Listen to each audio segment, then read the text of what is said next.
my lord, just to give your lordship a small figure, in the last 5 years, of which since the electoral bonds were introduced, 2017 they were introduced, 17, 18 to 21, 22, 5 years? 5 years. The contribution to political parties by way of electoral bonds has far exceeded any other method of contributing to political parties. Not only that, the amounts are so large. Just take one party, the ruling party at the center. The contributions by way of electoral bonds to just this one party ruling at the center is more than 5,000 crores in just a period of less than 5 years. Now just look at that figure. The limit for spending on each candidate fixed by the legislature is less than 1 crore per Lok Sabha constituency, less than 1 crore. If you set up candidates in all the constituencies in the country, the total amount that can be spent by the candidates of any political party is less than 500 crores in a Lok Sabha election. In just these 5 years, one party which has received the bulk of the political funding by way of electoral bonds is getting more than 10 times the maximum permissible expenditure on elections by its candidates. More than 10 times. So just see, my lord, what this is doing to our democracy. What is the maximum permissible limit for a candidate? 70 lakhs or so. Parliamentary constituency. 70 lakhs. Of course, my lord, this limit is not adhered to, we all know that, because candidates are spending 10 times, sometimes 100 times the amount in cash. Now, Election Commission says, though it's a corrupt practice, spending more than the limit is a corrupt practice, but Election Commission says, look, we can't catch them. Everybody knows that many candidates are spending many times by cash.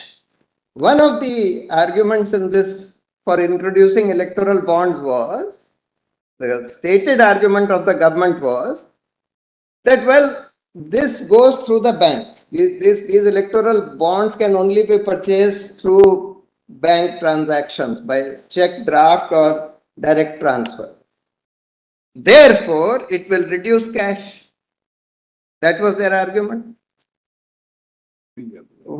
I think very simple. If you wanted to curb the role of cash in elections, all that you had to do was to pass a simple amendment saying no political party or candidate shall be allowed to spend or take any money through non-banking channels.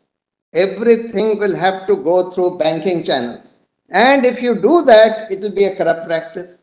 Suppose such an amendment, when this note ban was brought about, one of the objectives given, stated objectives of the government was that we want to make a cashless economy because we want the role of cash to be reduced.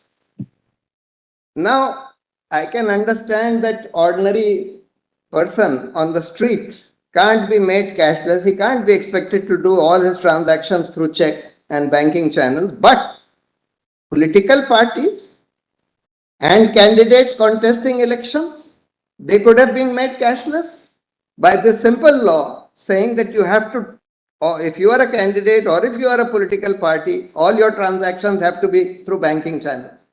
But that was not done. All right, now Mr. Bhushan, let's do this. Let's look at the scheme of the electoral bond. Yes. And then you can make your submission. Yes.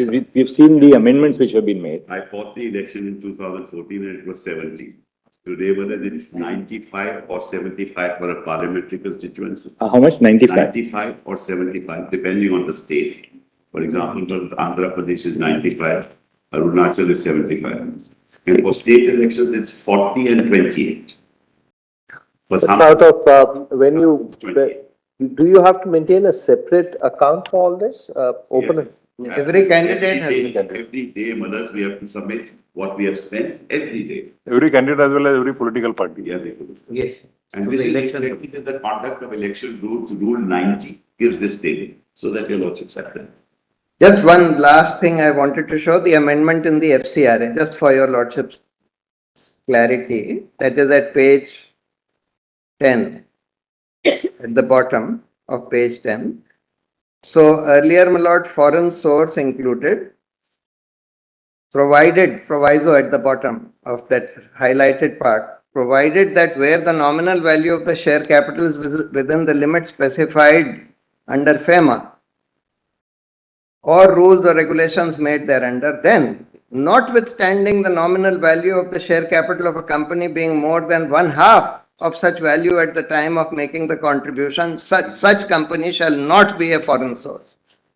So if you are a subsidiary of a foreign company and you own even 100% of the shares of your subsidiary, provided it is within FEMA, it's not regarded as a foreign source. So even the subsidiary of a foreign company can now donate to political parties. That's why this is important. Actually, this was a whole slew of amendments brought almost together, 2016 and 2017. It's a bouquet. And by this bouquet, because that limit has also been removed, therefore, my lord, it's allowing shell companies also to donate. Earlier, shell companies could not have because there was a limit, 7.5%. Now, shell companies can also donate. You can set up, you have a foreign company which is in a tax haven. You set up a subsidiary here as a shell company, and through that you buy electoral bonds and donate to a political party, and nobody comes to know that a foreign company is now financing this political party, or these companies are financing this particular political party, etc. Still on the SBI issuing bonds to persons who are not residents in India? Yes, the requirement is that they have to give a KYC, whoever purchases electoral bonds. So the identity of the person who purchases the electoral bonds will be known to the State Bank of India. But because they have now opened the route by making this amendment that the limit of 7.5% of the annual profits has been totally removed. So even if you are a loss-making company, or even if you are a company which does no business, just a pure shell company, let's say, my lord, your lordship is aware that in that Adani SEBI matter, they are saying, SEBI is saying, we don't know whether these companies who have invested in the Adani companies from Mauritius and from these tax havens, whether they are in fact owned by Adani or not, or whether they are related to Adani or not.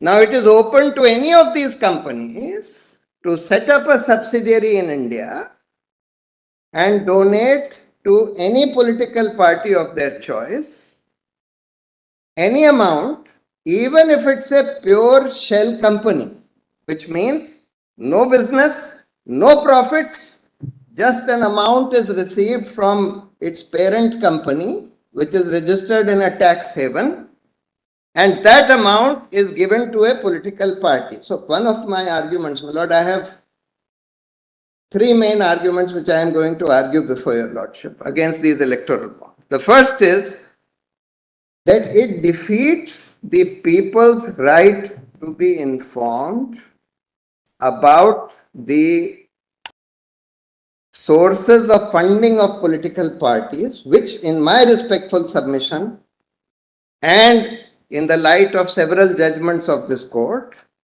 is a fundamental right of citizens under Article 19(1)(a). That's the first argument.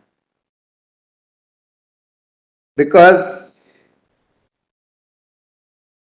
right to information has been held to be a fundamental right under Article 19(1)(a). In fact, in that ADR judgment and then in the follow-up PUCL judgment, this court said that every citizen has a fundamental right to know about the assets and liabilities of every candidate, about the criminal antecedents. And when that was sought to be overcome by means of an amendment, that amendment was struck down on this precise ground.